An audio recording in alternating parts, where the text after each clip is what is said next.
Marcus, how are you? I'm doing great, fantastic as always, Well, what brings you to Vegas?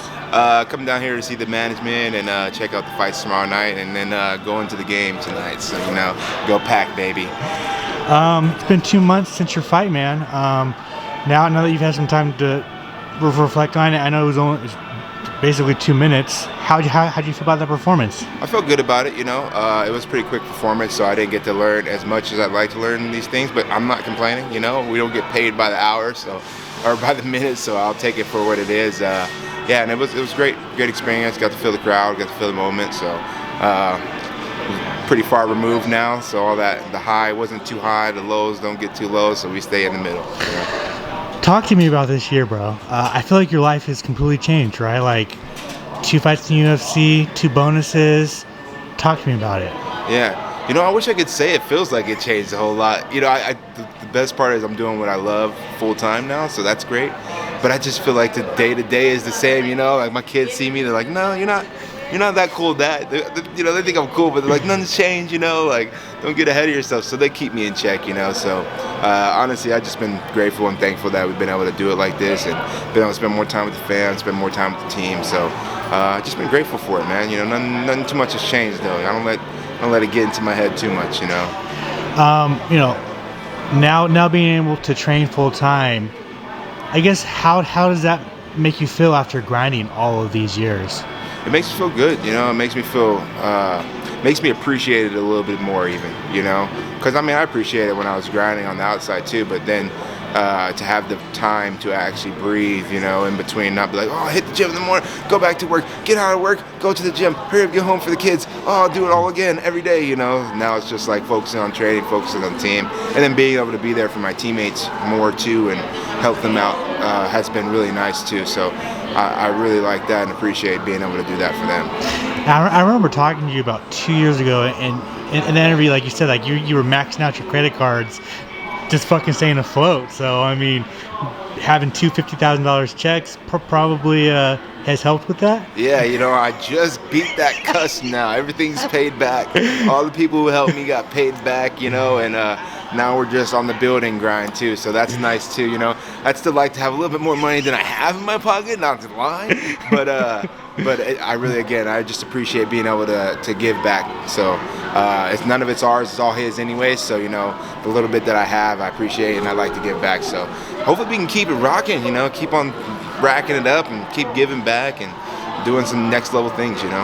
Now that your rookie year is done, I know you've got technically it's not going to be a whole year until your next fight, but let's just say like your rookie year is done. How would you grade yourself this year?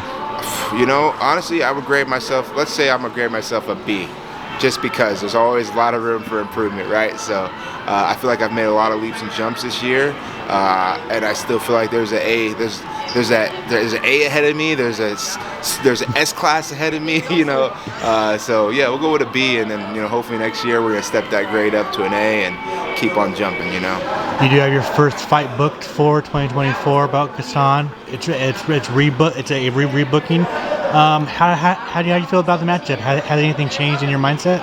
Nothing changed in my mindset. We were already supposed to fight, so I was already pretty prepared and ready to fight him then. So same thing, gonna go into it with the same weapons I had then. Hopefully a little bit sharper. And again, nothing but respect for every person I step in against. I've seen Gaston fight for quite a while. I've watched his spinning elbow attacks, watched his Muay Thai. So it's exciting for me.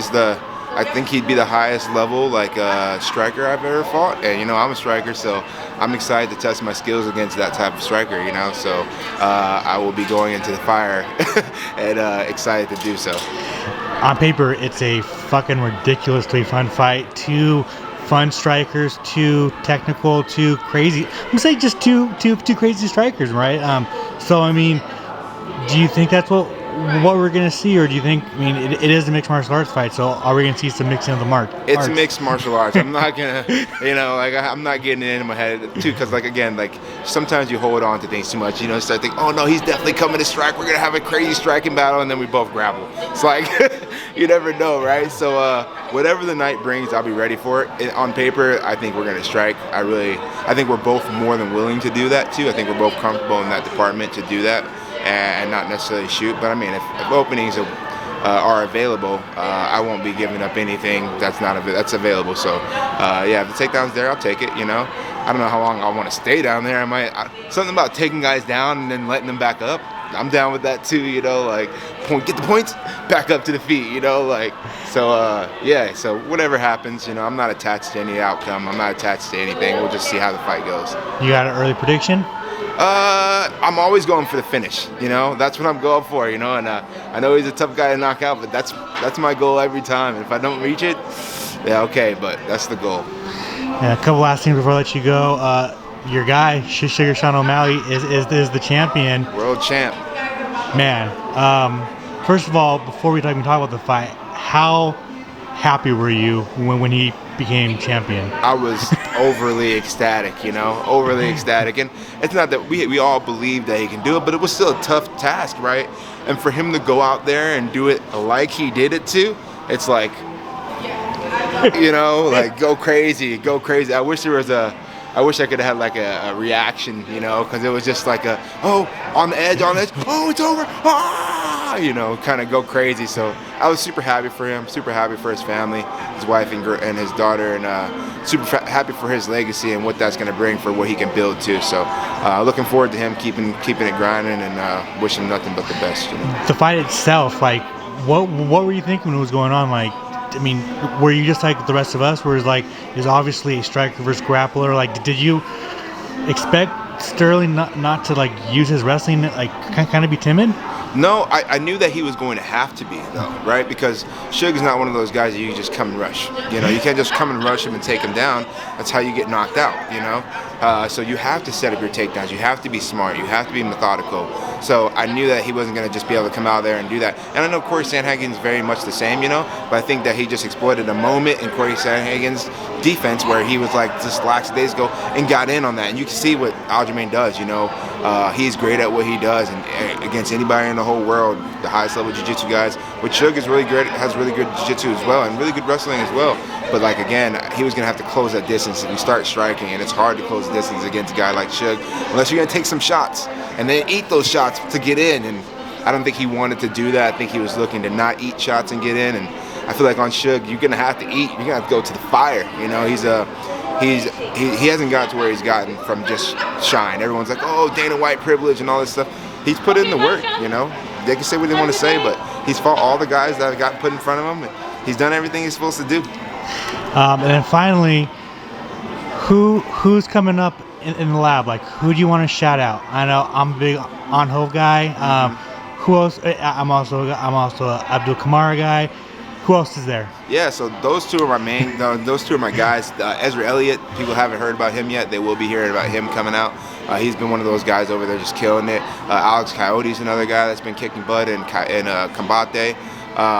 We have so many killers that are coming out of there, you know.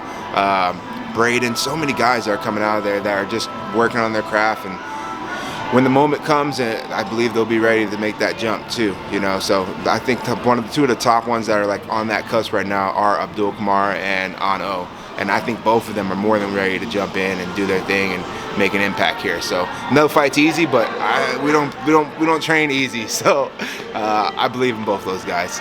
Awesome, Marcus. Thank you so much for your time, man. I really appreciate it. Always love chatting with you. If you want to plug anything, go ahead. Thank you, man. I appreciate it. And you know I always love chatting with you too. Yeah, I'll plug Riz Pharma.